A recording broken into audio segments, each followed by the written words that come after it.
Hola, bienvenidos a Relatos en la Ventana. Sí, esto es Madrid.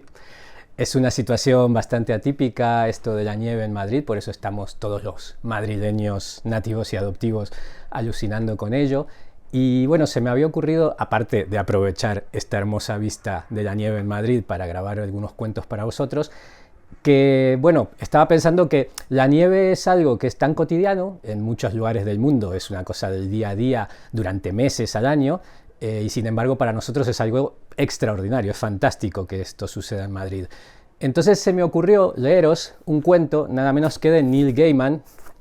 Muchos lo conoceréis, es un autor inglés contemporáneo, que justamente en sus cuentos y novelas combina con maestría lo cotidiano con lo fantástico. Él ha escrito innumerables novelas, algunas, las más famosas tal vez es American Gods, también ha escrito Coraline, que es más para público infantil, o sea, ha combinado también pues narrativa para adultos con narrativa infantil y juvenil. Y también ha publicado varios tomos de relatos. Uno de ellos es este Fragile Things en inglés, Objetos Frágiles en español. Esta es una edición de HarperCollins de Estados Unidos de 2006, pero también está traducida al español como yo creo que toda o casi toda su obra. Entonces, bueno, voy a leeros un cuento de este Fragile Things, lo tengo aquí traducido, lo voy a leer de las hojas, y se titula Por la senda del recuerdo. Me gusta que las cosas tengan sentido completo, como los cuentos. La realidad, sin embargo, no tiene forma de cuento, como tampoco la tienen las cosas extrañas que nos suceden en la vida. El final no suele ser del todo satisfactorio. Narrar lo extraño es como contar los propios sueños. Se puede comunicar lo que sucede en ellos, pero no su contenido emocional, la manera en que un sueño puede condicionar todo el día siguiente. De niño creía que ciertos sitios, casas abandonadas y en general todos aquellos lugares que me asustaban, estaban encantados. Yo me limitaba a evitarlos y por eso, mientras que mis hermanas tenían sus propias historias acerca de extrañas siluetas que acechaban tras las ventanas de ciertas casas deshabitadas, yo no tenía ninguna. A día de hoy sigo sin tenerla. Esta es la única historia de fantasmas que yo he vivido, y tampoco es que sea gran cosa. Ocurrió cuando tenía 15 años. Acabábamos de mudarnos a una casa nueva construida en el jardín de nuestra antigua vivienda. Yo aún añoraba la vieja mansión que hasta hacía poco había sido mi hogar. Mi familia ocupaba la mitad del edificio. Los que vivían en la otra mitad acabaron vendiendo su parte a una inmobiliaria, de modo que mi padre decidió venderles también nuestra parte. Vivíamos en Sussex, en una ciudad de provincias atravesada por el meridiano cero. Yo vivía en el hemisferio occidental y el colegio en el que estudiaba caía en la zona del hemisferio oriental.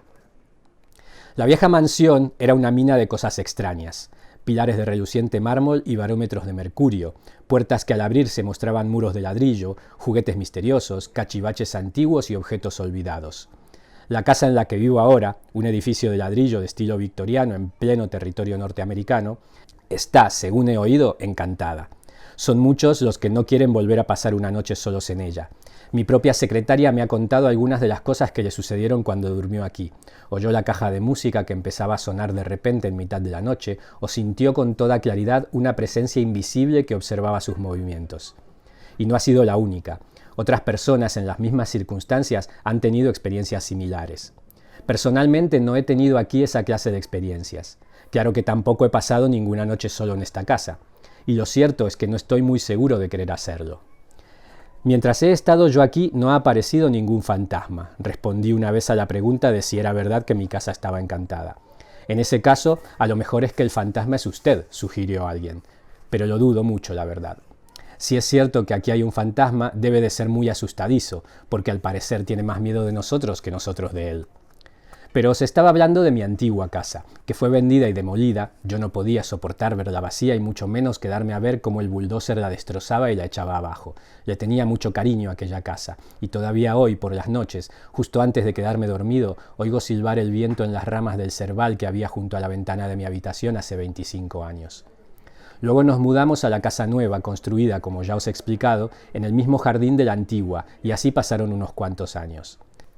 La casa estaba junto a un camino empedrado y tortuoso, rodeada de prados y arboledas, en mitad de ninguna parte. Estoy seguro de que si volviera allí ahora, me encontraría el camino asfaltado y los prados convertidos en una sucesión de urbanizaciones, pero no pienso volver. Yo tenía 15 años, era un adolescente flaco y desgarbado que deseaba con todas sus fuerzas parecer un tipo interesante. Sucedió una noche de otoño. En el exterior de la casa había una farola que habían instalado al construir el edificio. Estaba tan fuera de lugar allí, en medio del campo, como la farola de Narnia. La lámpara era de sodio, de esas que al encenderse se ven de color amarillo y anulan cualquier otro color de su entorno. Bajo su luz todo es amarillo o negro. La chica no era mi novia. Mi novia vivía en Croydon, donde estaba mi colegio. Era rubia y tenía los ojos grises, una auténtica belleza a la que tenía, según me decía a menudo, completamente desconcertada, pues no sabía muy bien qué demonios hacía saliendo conmigo. Pero éramos amigos y ella vivía a 10 minutos de mi casa, en el casco antiguo de la ciudad. Aquel día había pensado acercarme hasta donde ella vivía para escuchar música y charlar tranquilamente. Salí de casa. Bajé corriendo por la ladera hacia el camino principal y me detuve en seco al encontrarme con una mujer que estaba bajo la farola, mirando hacia nuestra casa. Iba vestida como una zíngara en una obra de teatro o una princesa morisca. Era muy atractiva, pero no estrictamente guapa. No hay colores en la imagen que yo recuerdo, únicamente las sombras amarillas y negras que proyectaba la luz de la farola. Desconcertado al encontrarme de pronto frente a una desconocida, le dije: «Hola». La mujer no respondió, me miró. «¿Busca usted a alguien?», pregunté, o algo parecido.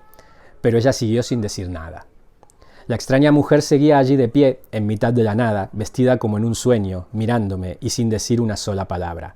No obstante, esbozó una sonrisa, aunque era una sonrisa inquietante.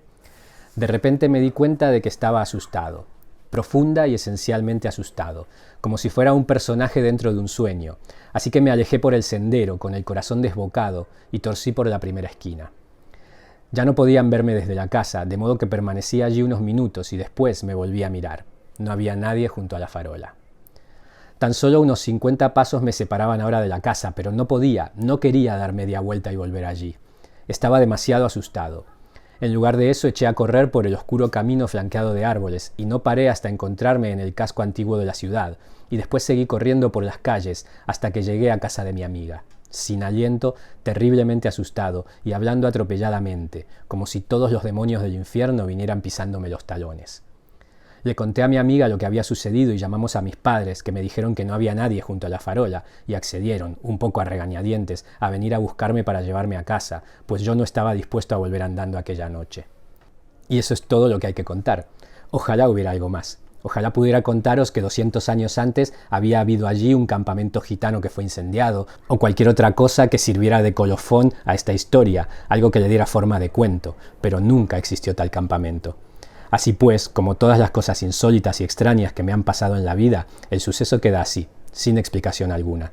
No tiene sentido completo, como un cuento. Y en mi recuerdo solo ha quedado la huella amarilla y negra de aquella sonrisa y la sombra del miedo que despertó en mí. Este es el cuento Por la senda del recuerdo de Neil Gaiman. Espero que os haya gustado.